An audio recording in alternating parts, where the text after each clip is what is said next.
When I was 5 years old, the house that we lived in had a pasture behind the house, and my dad told me and my brother to never play in that pasture. There were two large, mean, aggressive rams in that pasture, and he said it was just a dangerous place to play.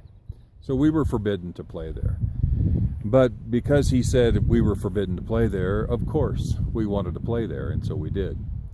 And so one day we decided to go on an adventure down in that back pasture, and so we army crawled underneath the barbed wire fence and took our pretend weapons and went and had epic battles in that backyard. There were mesquite trees, and there was a little creek that wound down through the pasture, and we had a blast. We beat every barbarian horde there was. We beat all the Indians. We killed a few gangsters.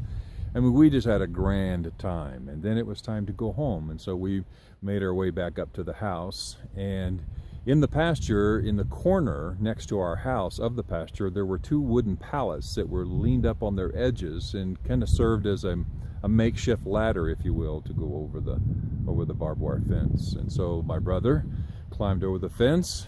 He was 4, I'm 5, and I put my hand on the top rung of that wooden pallet, and when I did, I heard a noise behind me. And so I turned to see what it was, and what it was those two giant rams. And they were mean, and their eyes had turned red, and fire was blowing out of their nostrils, and they were pawing at the dirt. And my brother began to whimper, and I began to get very concerned. And then all of a sudden, one of those rams charged and hit me full on right in the stomach and slammed me up against the wooden fence. And my brother started screaming. I couldn't scream because I had the wind knocked out of me. And then the ram backed up again and slammed me up again. And I tried to scream, but I couldn't get any air. My brother screamed a little bit louder. And then the ram backed up for a third time. And I just knew that I was going to die that day in that pasture and go see Jesus.